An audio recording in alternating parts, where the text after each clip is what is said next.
Assalamualaikum everyone, this is me Hania. So welcome back to my channel, welcome back to my video, welcome back to the lecture. Hope you are going great and well. So today once again I'm back with you guys with another lecture, and this lecture is in English. So this is a critical thinking lecture. So we are gonna start working on it, and if you have any question in English to answer, you can comment on any of my video. I'll go through that as soon as it would be possible. So let's start. So what is critical thinking? Now first of all, what you need to know is what is critical thinking. Now stop, think and choose. So first of all, you need to stop, you need to calm down and breath deeply, then consider everyone's feeling. You not only need to feel by your own self, but you need to consider everyone's feelings, until unless it's about your own opinion only.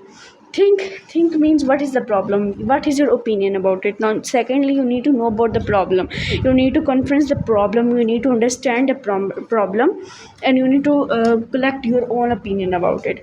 Then what are the consequences of your actions? Now what can happen with your action, and or what are the manly parts of your actions? You need to think about it. Then you need to choose, then you need to make a choice and stick to it. Now only the choice you're gonna make, like if you're choosing one a reason and you need to speak on it, so you should stick to that reason. You cannot change the reason in middle between, you need to stick to the reason. Then talk to someone you trust for support, like you need to talk to someone you trust for support, like you need to show your whatever you have done to someone you trust, so that they can give you better opinions, what you can make right in it, what you can make, what is actually wrong in it. Okay, so that type of things. Now the critical thinking, first of all, you need to be thinking of the problem. Like the first of all, a problem arises, then you need to think, and then you need to solve it. This is how it basically takes place. Then its importance on one's life. So first of all, why is critical thinking important? So first of all, it enhances problem solving ability. Now it helps you solve the problem solving ability in your real life as well. When you come across any problem in your real life, it will help you solve that problem as well in your real life. Then refine your research skills. Now it helps you refine your research skills, like how much you can search on one thing, how much you can search on one topic. It also refines it. Then polishes your creativity. Now it gives a new polish to your creativity, like it enhances it. Okay, then stimulates curiosity. Now it makes it higher the curiosity, it makes curiosity. Then it helps to improve decision making. Now basically it makes decision making easy for you, you can take steps easily. So this is why critical thinking is important. So stay true no matter what, positive thoughts only. You should not think negatively, you have not to take anything negative, you need to take everything positive, and you need to be true. Okay, it's very important. No matter what happens, you need to be true. Problem solving skills. The problem solving is a mental process that can be used to solve problems every day. Now this is a problem solving skill that's basically in present in very less people in our society.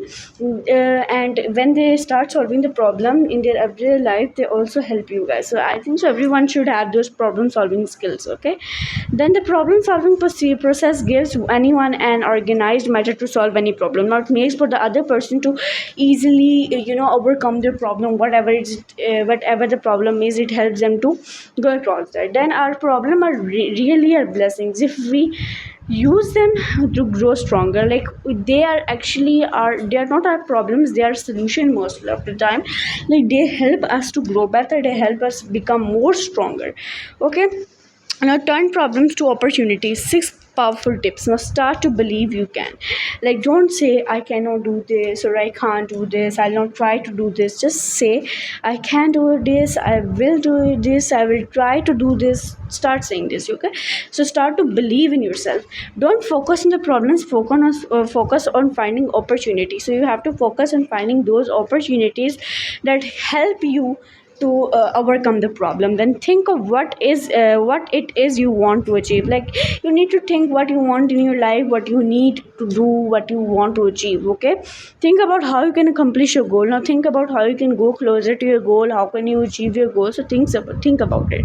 Then take different views of the situation. Now views means take different people's their views, what will they say about it, take their opinion. Okay, and make it a habit. See every problem as an opportunity. Don't see it as a problem, see it as an opportunity. Like it's an opportunity. If I'm gonna overcome this, I'm gonna grow in my life. Okay, I'm gonna become stronger. Then what are the problem solving steps? Now first of all, define the problem. This means understanding the problems. Okay, so first of all, you need to define the problem. Like you need to understand what the problem actually is, generate alternative solutions. Now how much solutions you can generate, you need to generate them, evaluate and select an alternative.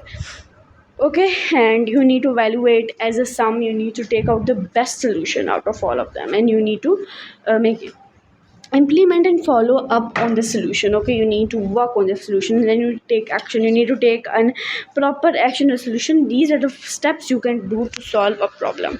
These are problem solving tips. Okay, now here is a sample. Now here is a situation given to you, and in this situation you guys can see that you saw, now this is a, you saw a friend cheating while attempting a test. What would you do? Now here you need to say what you are gonna do if you're gonna find a friend cheating. Okay, so now here you can see as saw is written here, that means that tense is past, so we are gonna stick to the past tense. Okay, like here if the tense is saw, but we, as well as we are having would, so here, as you know, would is present with us. So what would you do? That represents the future. So that's why I would do this. I would do this. Then for that case, you need to use would. Okay, we're not gonna use past for that. We're gonna use would for that. Okay, that means future tense for that, because we're gonna think in the future. Now here you need to imagine, like in a situation where your friend is cheating in a test and you need to do something. What you're gonna do? Whether you're gonna help her, whether you're also gonna ask from her, whether you're gonna tell to ma'am about her, whether you're gonna say her to not do this. So there are different situations, different solutions you can take out. So let's see in this sample what is the solution that has been taken out. So seeing my friend cheating while attempting a test, I would approach my friend privately and express my concerns. I'd tell him or her that I had seen him or her looking at his notes during the test. I understand that test was hard, but cheating isn't the right solution. It's not fair to others and can get him into trouble. I'd encourage my friend to ask the teacher for help or extra time to study instead of cheating. If my friend continues to cheat, I report it to the teacher anonymously to ensure fairness for everyone. So now this is a very short, a very beautiful type of sample in front of you. Now in this sample everything is said very concisely but very deeply. That means in this in this in this story or in this sample, the writer is saying that if I'm gonna find out my friend is cheating, I will definitely approach them privately. I'm not gonna involve teachers into them, because then it can cause my and my friends friendship into, so this can make come overcome my strains in my relationship into a trouble and all that stuff. So if this like I know that this test was hard, but cheating is not the right solution, I'll say them about it.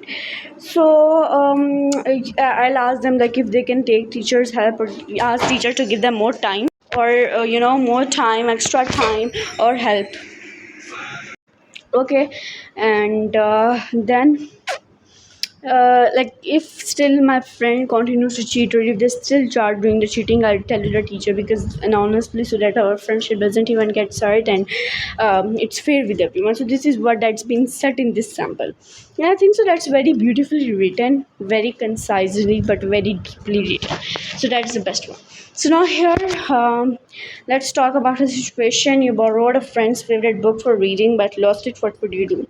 So now here, I'm gonna be speaking on this because there's no sample for it. So I will be specifically speaking a sample that I think can be like two, if I borrowed a friend's favorite book and lost it, I would be honest and take responsibility right away. I would tell my friend the truth even if I felt nervous or guilty, because being honest is the right thing to do. I would apologize sincerely and let them know how sorry I am for losing something important to them. Then I would try to replace the book by buying a new copy or finding the same edition online. If I could find the exact one, I'd offer a similar version or a gift card so that they could choose another book they love. Most importantly, I showed them that I respect their thing and that I am willing to make up for the mistake.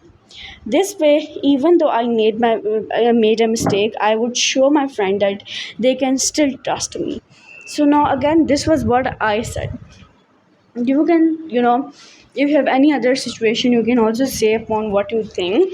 But for me, it was a better way. You saw someone littering in a public place. How would you stop them without offending them while also educating them about the importance of cleanliness? Okay, so I think that if I saw someone littering in public place, I would take a deep breath and approach them calmly and politely. I'd say something friendly like, "Excuse me, I think that might have been fallen from your hand," pointing to the trash they dropped. So this way, I give them a chance to correct their mistake without feeling blamed. If they respond positively, I'll tag them and say something like, "It's really great when we all do our part to keep our surroundings clean." If the person still seems unaware or dismissive, I would gently explain why cleanliness matters so much. I might say, when littering when little piles up, can cause pollution, pollute the environment, clog drains, and even attract pests. It can make public places like look dirtier and unpleasant for everyone else. I could also share that trash thrown on the ground sometimes end up in rivers or oceans, harming animals and plants. To make my point stronger, I mention how communities that stay clean often feel safer and more welcoming.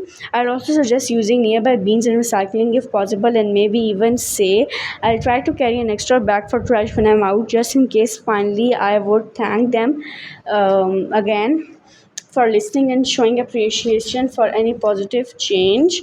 Educating with kindness is the best way to help someone learn without making them feel embarrassed or defensive. Okay, that was a good one. Then, okay.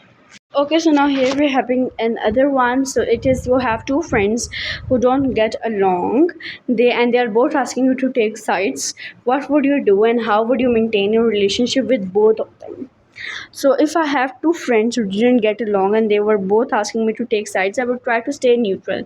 I would explain them both that I love and care about them equally, and that I don't want to get involved in their conflict. I will encourage them to talk things out calmly or take some space if needed, but I wouldn't choose one over the other. To maintain my relationships with both, I would spend time with each friend separately and avoid talking about the other when we are together. I would make sure they know I support them as individuals and respect their feelings, but I wouldn't let their disagreement affect my friendship with either of them. In the end, being honest and respectful to both friends is the best way to keep things balanced without making the situation worse. Okay, so this was what I think, and then this was our class. Hope you like it. See you in another class. Bye bye. Take care and Allah Hafiz. And you can also give me your suggestions about these three topics. Allah Hafiz.